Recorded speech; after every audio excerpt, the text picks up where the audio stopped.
A war hero, right? Nope. No? The guy that works on cars. Okay. You're in the Army? No, I'm just the guy that works on cars. Tonight, we have uncovered a new chapter in a .6 investigation about this local man who claimed to be a veteran while taking advantage of classic car owners. We have now learned that he has skipped out on court after being charged with another crime. Now, detectives tell us he preyed on real veterans. Josh Evans went to jail after our original story 3 years ago. Well, now detective says police are still receiving information and reports about Evans while there are 2 warrants out for his arrest. This is a glove box. Bob Sorensen of Hillsboro has been trying to piece together what's left of his truck. You were a teenager driving down the road With this vent window open. with that vent window open. Yes. Sorensen paid Josh Evans to restore his 1955 Ford after finding Evans through a Craigslist ad. But instead, Sorensen found his truck torn apart in 2016 in Evans' Vancouver backyard. Sorensen says the most valuable parts were sold off. The arrogance of it was amazing, is that he laughed. And that skunk even went into my rebuilt engine and took out internal parts of my engine. Definitely, sir. Definitely, sir. Finally, this July, 3 years after Sorensen got some of his truck back in pieces, Clark County charged Evans with theft by deception.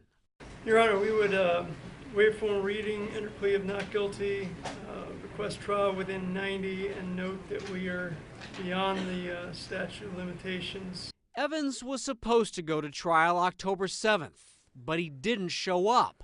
And right now, the judge has a warrant out for his arrest. Where's all their money? I don't know what you're talking about. I first confronted Evans in 2016 after this group of mostly veterans told us he ripped them off while pretending to be a veteran himself. How many of you did he tell was in the Army? All of you. Claims he was shot in his knee. He showed me the scars that he has. So he said he was Green Beret? Yes. Special Forces. Carl Lang was out the most money, $52,000. After our story, the Clark County Sheriff's Office and Detective John Shields got involved. But he's never served in the military. I can find no record of him ever serving in the military.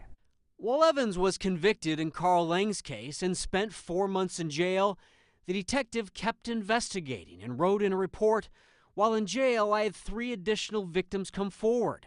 The detective says the owner of this stripped International Scout told him he lost $40,000 after hiring Evans to restore the vehicle.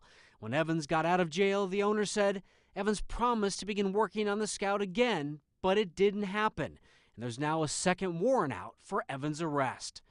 The detective eventually recovered this Army Ranger uniform Evans left at a house where he had stayed after jail. The detective obtained this picture of Evans wearing a uniform and another that shows Evans wearing military dog tags. This is personal for you. Personal in several levels. So, my son served in Afghanistan and was killed in 2008. I'm a veteran. A lot of my family is. So, so I don't just take that lightly. When guys find out that he never served, they are livid. Very angry, because that is literally the crux of what he uses to gain their rapport and trust. Veteran down on his luck, wounded, as he claims. And some claims he's a West Point graduate, and none of which are true. Back in 2013, police spoke to Evans' mother about his military service. She told police that Evans was a compulsive liar so he could be the big man, and explained that he was known for exaggerating the truth or outright lying. Does it surprise you that he keeps doing this? No, I think he's so pathological into this that he literally knows nothing else. And it caught our attention recently when we saw these 4 new Facebook posts for job openings at Empire Customs and Empire Custom Roadsters. The detective says those are the business names Evans has been using. And notice the post was made by Josh Miori, an alias police told us Evans uses. Police say that's the same name Evans was using when they arrested him in July for Bob Sorensen's case. I'm just one of many. And if there's anything that I can do to put a stop to this guy, it's your duty to do it. So, of course, we wanted to go to Empire Custom Roadsters to try to find Evans and ask him about all this, but the address on the Facebook page, it doesn't exist.